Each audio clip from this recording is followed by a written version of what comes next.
তরকারি কালো হয়ে যাওয়ার ভয়ে যারা কাঁচা কলা সিদ্ধ করে পানি ফেলে দিয়ে রান্না করেন তাদের জন্য আজকের কাঁচা কলার এই চমৎকার রেসিপি। সঙ্গে থাকছে মাছ, এটা টাটকিনি মাছ। তোমরা চাইলে যে কোনো মাছ দিয়েই এই রেসিপিটা রান্না করতে পারো, শিং মাছ, রুই মাছ।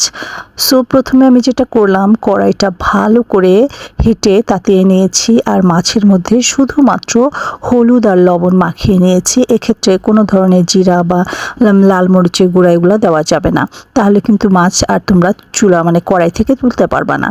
এবার কড়াইয়ে খুবই অল্প করে তেল দিয়েছি, দেখতেই পাচ্ছ।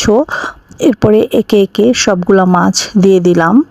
সো মাছ ভাজার এই টিপসটা হলো কড়াইটা ভালো করে গরম করে নিবা। আসো এই ফাঁকে আমরা কলাগুলো রেডি করে নিচ্ছি। অনেকে আছে হাত দিয়ে টেনে টেনে কলার খোসা ফেলে, কোনো দরকার নাই, জাস্ট ছুরি দিয়ে পাশ থেকে এরকম একটু কেটে নিলেই হয়ে যাবে। তারপরে এরকম লম্বা লম্বা করেও কেটে নিতে পারো, অথবা এরকম বাঁকা বাঁকা করে সাইড থেকে কেটে নিতে পারো। দুইটা শেপেই দেখতে খুব ভালো লাগে। এদিকে মাছটা কিন্তু আমার হয়ে গেছে। দেখো একটা মাছও কিন্তু ভাঙলো না। এক পাশ এরকম লাল না হলে উঠানোর চেষ্টা করবো না, তাতে কিন্তু মাছ ভেঙে যেতে পারে। আর এই সময় চুলার জালটা একটু জোরেই থাকবে। ব্যাস দুই পাশই ভাজা হয়ে গেছে। আমি মাছগুলো এবার তুলে নিচ্ছি। যেহেতু এক পাশটা একটু বেশি লাল লাল করে ভাজা হয়েছে, অপর পাশটা কিন্তু একটু আমি কম ভেজেছি, এতে করে মাছের একটা ব্যালেন্স থাকবে।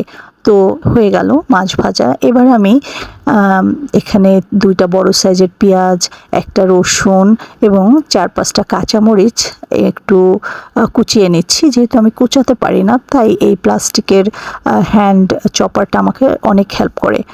কাঁচা কলার জন্য সবথেকে ইম্পর্ট্যান্ট ইনগ্রেডিয়েন্টস হলো মশলার মধ্যে তেজপাতা আর জিরা। আমি শুরুতেই জিরার গুঁড়া দিয়েছি, তোমরা চাইলে বাগারের সময়ও ইউজ করতে পারো, আস্ত জিরাও দিতে পারো। তারপরে পেঁয়াজ রসুন কুচিগুলো দিয়ে তার মধ্যে পরিমাণ মতো লবণ, হলুদের গুঁড়া আর মরিচের গুঁড়া দিয়ে দিলাম। ব্যাস একটু এটা ভেজে নিচ্ছি। লাল মরিচের গুঁড়াটা অ্যাড করেছি একটু কালার আনার জন্য। আর দেখো আলু দেবো আমি এখানে। 3টা আলু কেটে পানিতে ভিজিয়ে রেখেছি, তা না হলে কিন্তু এই আলুগুলো কালো হয়ে যাবে। ব্যাস একটু হাত দিয়ে পানি দিচ্ছি যাতে মশলাটা পুড়ে না যায়। কিছুক্ষণ আলুটা নাড়াচাড়া করে নিচ্ছি। আলুটা আগে দেওয়ার কারণ হচ্ছে আলুটা সিদ্ধ হতে একটু সময় লাগে। ঢাকা দিয়ে রাখলাম মাত্র 2 মিনিট। পানিটা ভেতরে থাকতে থাকতেই আবার আমি ঢাকাটা তুলে নিলাম, একটু নাড়াচাড়া করে দিলাম। এরপরে 4টা কাঁচা কলাই নিয়েছি, তোমরা দেখতেই পাচ্ছ। কাঁচা কলা কেটে আমি ধুয়ে পানি দিয়ে রেখেছি, এতে করে আর কলাগুলো কালো হবে না।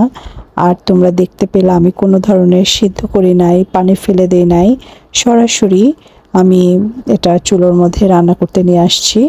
আর তোমরা দেখতে থাকো যে এই তরকারিটা কালো হয় কি না। আর তরকারিটা এত স্বাদ হয়। তারপর দেখো হাত দিয়ে একটু পানি দিলাম, কারণ নিচে পুড়ে যেতে পারে, পুড়ে গেলে তরকারিটা কিন্তু কালো হয়ে যাবে। কিছুক্ষণ নাড়াচাড়া করে নিচ্ছি। 2 মিনিটের জন্য ঢাকা দিয়ে রাখলাম। 2 মিনিট পরে আবার ঢাকাটা তুলে একটু নাড়াচাড়া করে আবার 2 মিনিটের জন্য ঢাকা দিয়ে রাখছি। 2 মিনিট করে আসলে আমি কলা এবং আলুগুলো একটু কষিয়ে নিচ্ছি। এবার খোলা অবস্থাতে আরও প্রায় 2 মিনিট একটু কষিয়ে নিচ্ছি, এতে করে কলা আলু মশলা থেকে খুবই ভালো একটা স্মেল বের হবে। ব্যাস দেখো তেলটাও কিন্তু নিচ থেকে একটু ছেড়ে দিয়েছে, তোমরা দেখতেই পাচ্ছ কষানোটা ডান। এবার আমি পানি অ্যাড করছি। এখানে প্রায় 2 মগ পানি আছে, প্রায় 1 লিটারের মতো। আমি একটু ঝোল ঝোল তরকারিটা রান্না করব, কারণ কাঁচা কলা তুমি যতটুকু ঝোল রাখবা পরে না ওটা আরেকটু শুকিয়ে ঝোলটা টেনে যায়, তার জন্য আমি একটু ঝোল ঝোল রাখবো।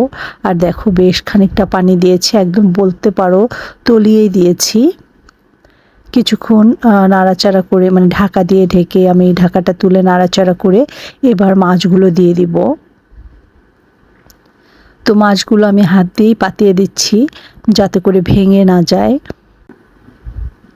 এবার ঢাকা দিয়ে আরও প্রায় 6-7 মিনিট রান্না করব। ফিরে এলাম 5-6 মিনিট পরেই। দেখো ঝোলের পরিমাণটা এরকমই আছে। এ সময় লবণটা চেক করে নিতে পারো, চাইলে একটু টমেটো বা ধনিয়া পাতা অ্যাড করতে পারো। কিন্তু জিরার গুঁড়া দিলে বা জিরা দিলে আর ধনিয়া পাতা অ্যাড করতে হয় না, এবং কাঁচা কলার সাথে ধনিয়া পাতাও যায় না।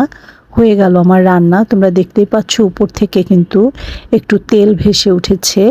আর রান্না মানে শেষের দিকে যখন যে কোনো তরকারির মধ্যে এরকম একটু তেল ভেসে উঠলেই মোটামুটি রান্নাটা হয়ে যায়, এটা বলা যায়। সো চুলাটা বন্ধ করে আমি আরও 10 মিনিটের জন্য ঢেকে রাখলাম তরকারিটা সেট হওয়ার জন্য। তো আমি তোমাদেরকে পরিবেশন করে দেখাচ্ছি। দেখো তো তরকারিটা কি কালো হয়ে গেছে।